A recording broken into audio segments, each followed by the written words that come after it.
Бірнеше күн бұрын бұл жерде 2 метрге жетердей қарғын су болып, мұз бөлігінің біраз бағаналарды соғып құлату әсерінен тұрғылықты халық жарықсыз қалды.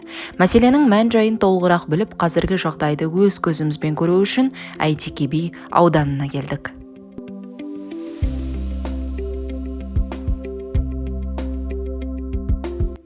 Мекемеде бірнеше жыл бойы жұмыс атқарып келе жатқан Әйтеке би ауданы электр желілері учаскесінің диспетчері мұндай апатпен бұрын-соңды бетпе-бет келмегенін, алайда ештеңеге қарамастан мамандардың жұмылып бірге іс атқарғаны жайлы бізге толығырақ баяндап берді. Іште отырған диспетчер жаңағы 3-тен 4 минут кеткенде свет сөндірді деді. Сосын подстанция осмотр жасауға барады, біраз бағандарды құлатқан, сонымен қосылуға келмейтін көзіме жетті дейді, сол жаңа немен бейнемен. Мен где-то 3-тің шамасында сол жарты метрге шейін судың көлемі азайды. Су кезінде барып осмотр жасалдым, барлық подстанцияның барлық нелері, эршалардың барлығы суға толып қалған. Сонымен шамамен 4 теңгеде барып таңғы уже 35 вольтты остановить етіп, сода жұмыс жасау оңай емес, әрине. Жаңа барлық балдар уже жүріске қиын, аяқтары су өтіп, жаңа тоңып, сонда да бірақ әйтеуір қиыншылық болса да әйтеуір осы неге свет беруге тырысып барлығы. Аталмыш апаттан жергілікті халықтың үйлері, аулаларының біраз бөлігі қарғын су салдарынан зақым көрді. Солардың қатарында біздің кейіпкер Рүстем Мұхамбетқалиұлы да бар екен. Өзін ғана емес, елді мекен халқын да ойлап, келген апат жайлы тұрғындарды хабардар етті. Болған оқиғаны бірге тарқатайық. Мен үшінде шамамен 3-тің шамасында сиреналар ойналды, ауылда шығып жатыр едім, жаңа әкімшіліктен бір кісі келді. Мына мынаяқтан танитын бізде үлгере алмай жатыр. Танитын адамдар болса, осы көшенің адамдарына барлығына айтып шығыңыз, реті келіп жатса көмектесіңіз, ауылды эвакуация жасауға мына көшені. 7-8-ге айта алдым өзім. Қалғандар көбісі үй жақтарынан кезіп жатыр, көбісінің көздерінде үрей. Действительно, бастап қашқан қиын екен негізі. Барлығын айтып, маған айтылған жақтың барлығын ескеріп, ауылдың шетіне жағалауды қарадым. Біз оларға ерекше атау бергенбіз. Үздіктер жиналған құрам спецназ.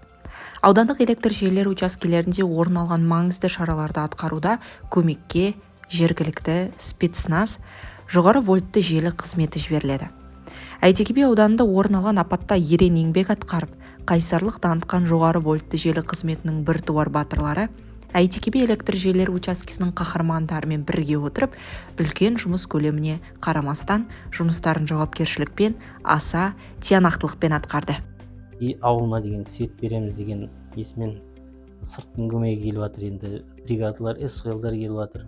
Солардың көмегімен әйтеуір біраз жұмыстар атқарылып қалды. Ауылға свет беру деген, сол біз хотя подстанцияға беріп, осы ауылды елді мекенді таңертең істейміз ба дейді, оған қалдырмай, десятка жағында, 10 вольт оларды да восстановить етіп, сол түнімен сақтары сынбай әйтеуір светті берді. Елді мекенге жарық беру үшін тәулік бойы үздіксіз қызмет еткен электромонтер еңбегі қашанда өлшеусіз.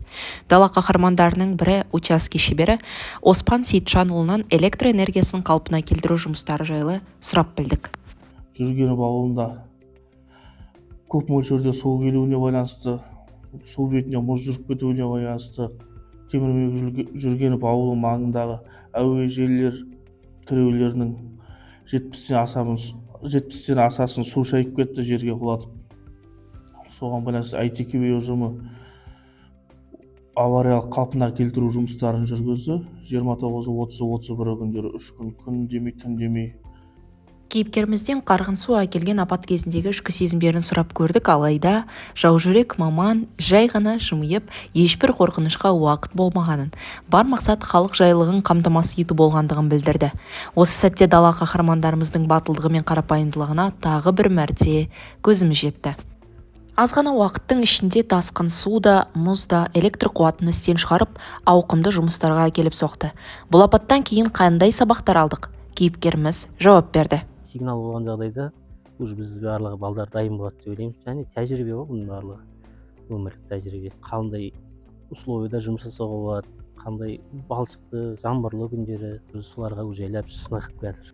Апат келген күні Әйтеке би ауданы бойынша барлық елді мекендерге 24 сағаттың ішінде жедел қалпына келтіру жұмыстары атқарылып, тұтынушыларға жарық қосылып, электр энергиясының берілуі қалыптандырылды.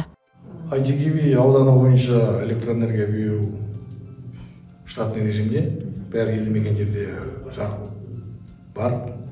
Мына авариялық қалпына келтіру жұмыстарын енді осыны аяғына таман жалғастырамыз. Оған бүкіл техникамызда, адам саны да жеткілікті өзіміздің.